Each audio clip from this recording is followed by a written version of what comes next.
ಜೈ ಗುರುದೇವ್. ನನ್ನ ಹೆಸರು ಶರಣಯ್ಯ ಅಂತೇಳಿ. ನಾನು ಇಲ್ಲಿ ಮೂಲತಃ ಗದಗ ಜಿಲ್ಲಾ ಅಂತರ್ಗುಂತೂರಿಂದ ಬಂದಿದ್ದೀವಿ.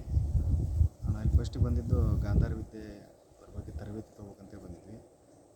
ಇಲ್ಲಿ KSSY ಮತ್ತು ಗಾಂಧಾರ ವಿದ್ಯೆ, ಏಕಲವ್ಯ ವಿದ್ಯೆ ಎಲ್ಲ ಗುರುಗಳು ಚೆನ್ನಾಗಿ ಕಲಿಸ್ತಾ ಇದ್ದಾರೆ. ಇಲ್ಲಿ ಬಂದಾಗ ಬರೋಕ್ಕಿಂತ ಮುಂಚೆ ಕೆಲವೊಂದಿಷ್ಟು ಬೇರೆ ಬೇರೆ ವಿಷಯಗಳ ಬಗ್ಗೆ ಏನು ತಿಳ್ಕೊಬೇಕು ಅನ್ನುವಂಥ ಕುತೂಹಲ ಭಾಳ ಇತ್ತು. ಇಲ್ಲಿ ಬಂದ ನಂತರ ಅವೆಲ್ಲ ಬಗೆಹರಿದಾವೆ. ಅದ್ರ ಜೊತೆಗೆ ಕೆಲವೊಂದಿಷ್ಟು ಸಾಧನೆಗಳನ್ನು ಮತ್ತು ಪ್ರಾಣಾಯಾಮಗಳನ್ನು, ಆಮೇಲೆ ಮಂತ್ರವನ್ನು ಈ ರೀತಿ ಹೇಳೋದ್ರಿಂದ ನಮ್ಮ ದೇಹಕ್ಕೆ ಯಾವ ಥರದ ಬೆನಿಫಿಟ್ ಅನ್ನೋದನ್ನು ಸರಿಯಾಗಿ ತಿಳಿಸ್ಕೊಟ್ಟಿದ್ದಾರೆ. ಅದ್ರ ಜೊತೆಗೆ ಸಮಾಜದೊಳಗೆ ಒಬ್ಬ ವ್ಯಕ್ತಿ ಯಾವ ರೀತಿ ಬದುಕಬೇಕು, ಪ್ರಕೃತಿ ಜೊತೆ ಯಾವ ಥರ ಬೆರೀಬೇಕು ಅನ್ನೋದನ್ನು ಇಲ್ಲಿ ನಾವು ಸವಿಸ್ತರವಾಗಿ ಕಲ್ತಿದ್ದೀವಿ.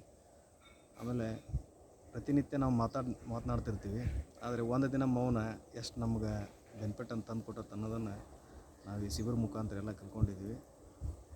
ಈ ಶಿಬಿರ ಹೀಗೆ ಉನ್ನತವಾಗಿ ದಿನೇ ದಿನೇ ಬೆಳೀಲಿ. ಅದರ ಸಹಕಾರ, ಅದರ ಸಂಯೋಜಕರು ಗುರುಗಳಿಗೆ ಧನ್ಯವಾದಗಳನ್ನು ತಿಳಿಸ್ತಾ ಒಂದೆರಡು ಮಾತುಗಳನ್ನು ಮುಗಿಸ್ತೀನಿ.